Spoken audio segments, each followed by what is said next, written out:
Assalamualaikum warahmatullahi wabarakatuh. Bismillah, alhamdulillah, wassalatu wassalamu ala rasulillah sayyidina maulana Muhammad ibn Abdillah wa ala alihi wa sahbihi wa mawalah, amma ba'd.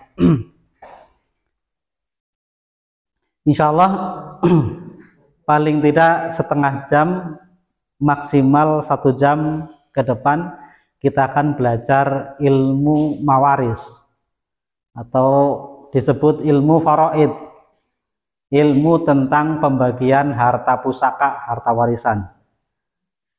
Mudah-mudahan saya akan sampaikan sesimpel-simpelnya dan mudah dipahami. Mudah-mudahan kita digolongkan oleh Allah menjadi hamba-hamba Allah yang mau menjaga agamanya. Amin ya rabbal alamin. Yang pertama yang harus dipahami dalam ilmu waris adalah siapa saja ahli warisnya. Jadi ada beberapa hal yang perlu dipahami. Yang pertama adalah ahli waris. Ahli waris atau sering disebut dengan dzawil furud, bahasa Arabnya. Terus yang kedua, bagiannya berapa? Kalau sudah diketahui ahli warisnya ini semuanya, bagian warisan.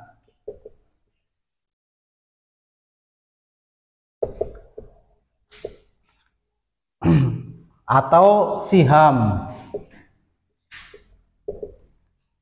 Nah, ini namanya furudul muqaddarah. Bagian wajib yang harus diterima oleh ahli waris. Terus yang ketiga nanti tentang asobah, sisa-sisa. Nah, sebelum ini semuanya kita pahami bagan warisnya. Saya buatkan bagan agar mudah dipahami. Karena kadangkala ada orang yang sebenarnya bukan ahli waris, tapi dia dimasukkan sebagai ahli waris, padahal bukan. Sebenarnya ahli waris itu menurut fikih hanya ada 25. 15 laki-laki, 10 perempuan. Tidak lebih, tidak kurang. 15 laki-laki, 10 perempuan. Nggak usah dihafal, nanti akan ketemu sendiri. Langsung saja kita masuk bagannya. Mayit. Nah, orang yang meninggal. Biar mudah kita gambarkan, tinggal pilih, misalkan suami istri, mau suaminya dulu atau suami istrinya dulu yang meninggal. Nah, suaminya dulu. Meninggalnya masih muda atau udah tua? Kalau masih muda biar bisa nyari lagi. Kalau udah tua udah nggak laku dong. Susah. Nah, kalau mayitnya laki-laki, suaminya, berarti ini pakai bahasa Arabnya atau bahasa Indonesia aja? Indonesia aja. Istri lah, berarti istri. Lah mereka berdua ini ada orang tua yang menjadi asalnya dan punya keturunan. Orang tua ke atas itu namanya asal atau usul yang menjadi pokok. Ke bawah ini namanya cabang. Jadi dalam family tree, pohon keluarga, kalau ayah, kakek, uyut, canggah dan seterusnya, itu namanya pokok, asal mula kehidupan. Nah, kalau anak, cucu, cicit dan seterusnya itu namanya cabang. Nah, mayit ini punya ayah, punya ibu. Oh, ini mayitnya ya. Berarti ke sini.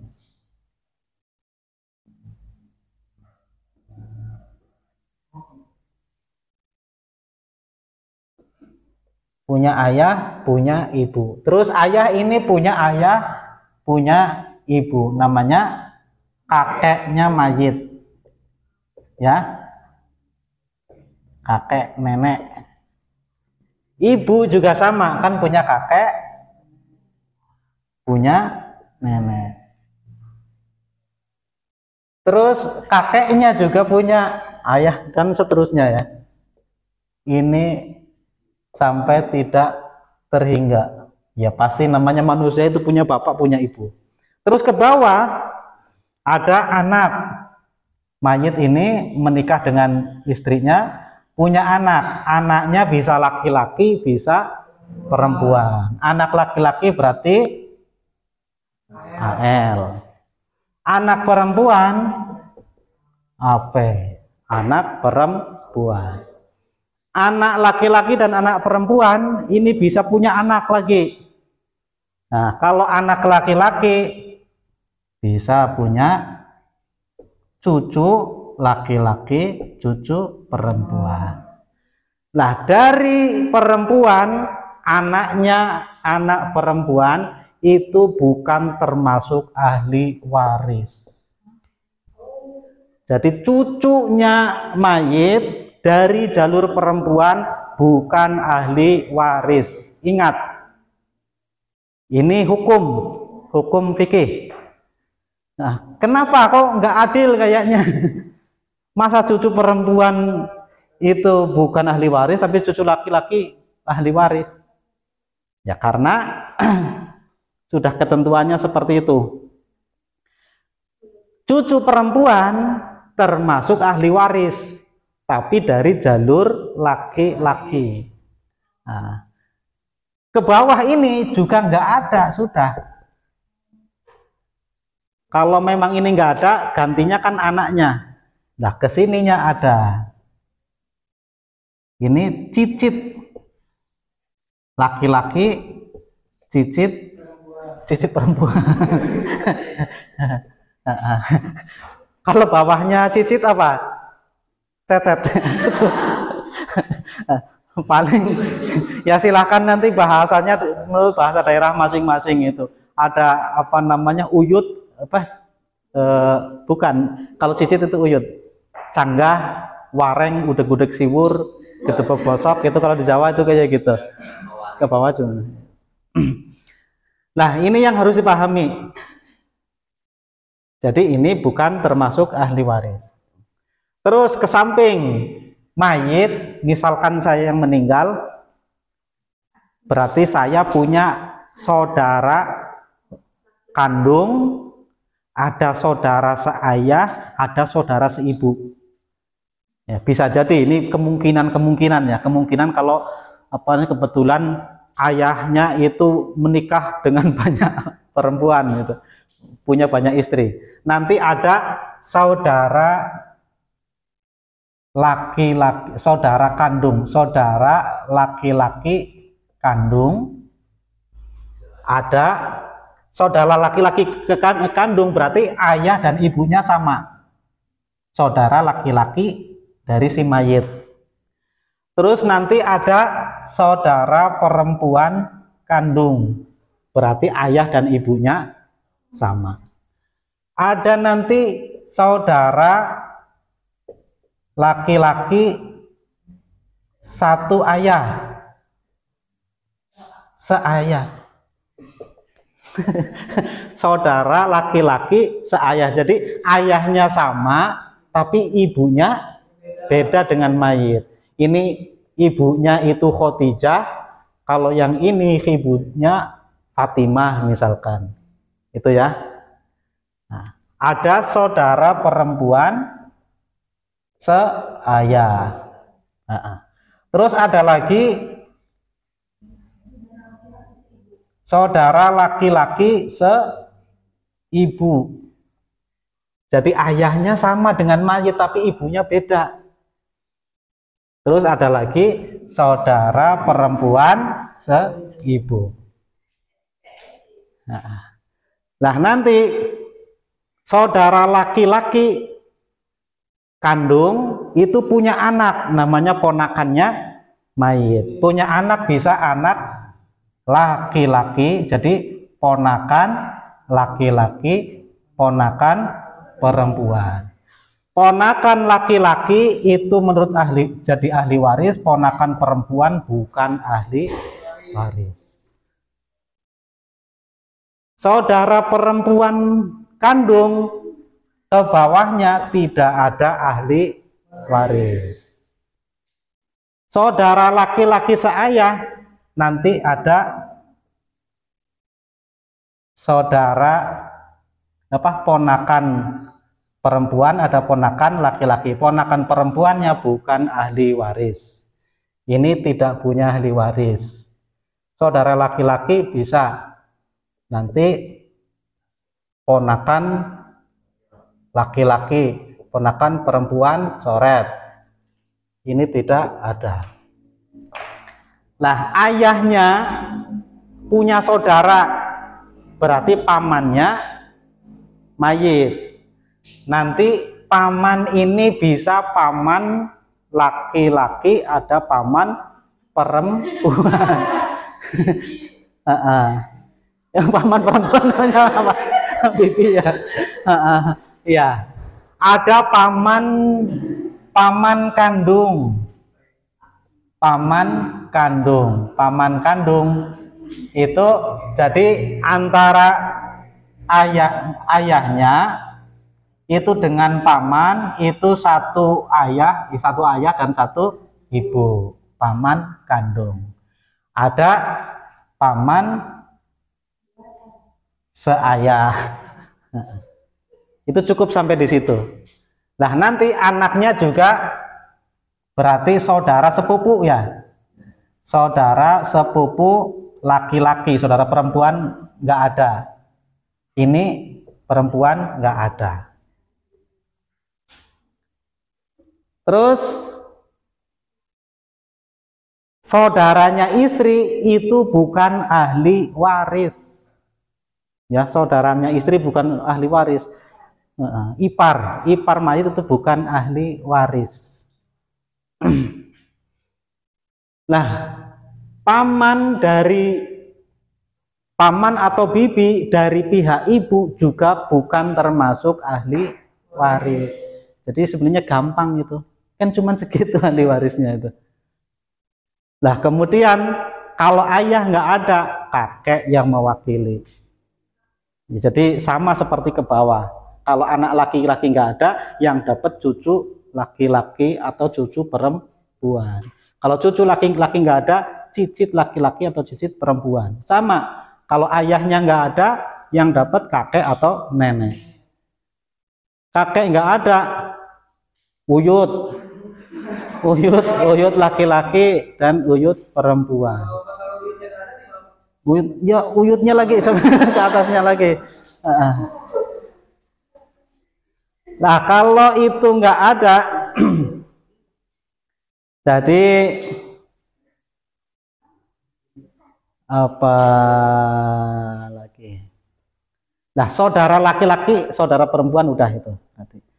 Nah, kalau ini semuanya nggak ada, nanti ada yang namanya muktikoh. Jadi kalau zaman dulu itu ada orang yang memerdekakan budak. Orang yang memerdekakan budak, misalkan saya mempunyai budak.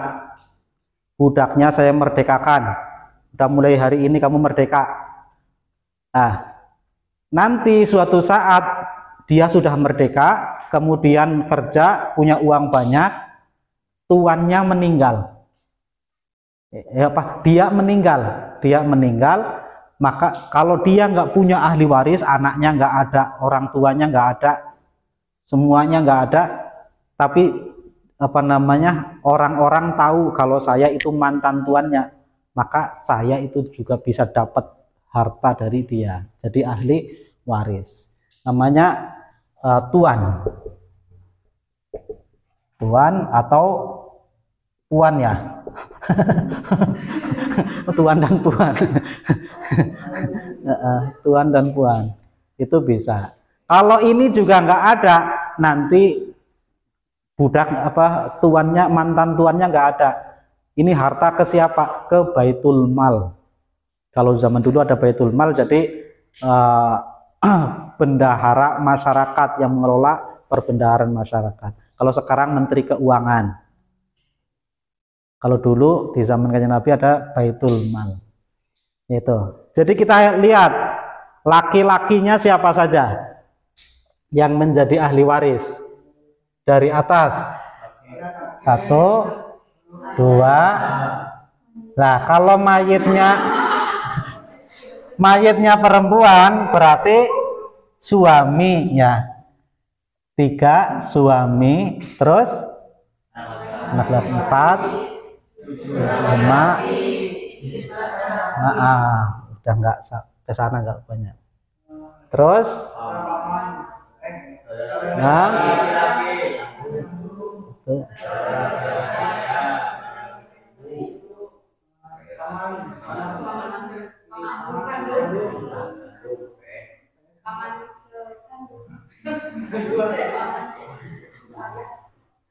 Berapa?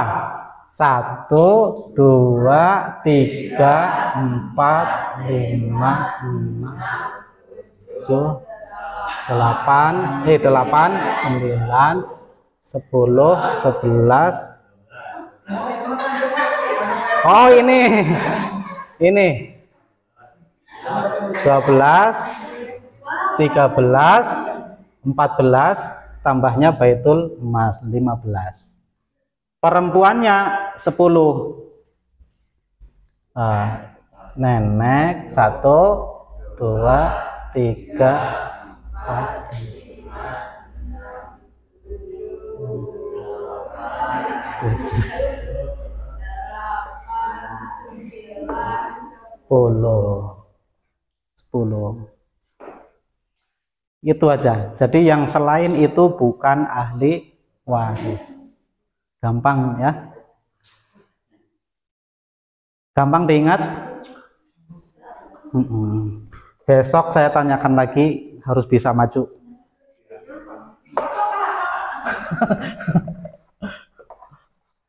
Jadi ini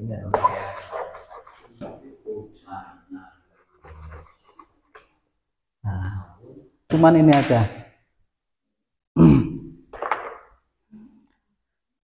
Terus jika sudah kita mengetahui bagian-bagiannya. Nah, bagian-bagiannya ada 5 orang yang pasti dapat, walaupun dengan ahli waris manapun. Ada 5 orang yang pasti dia dapat bagian.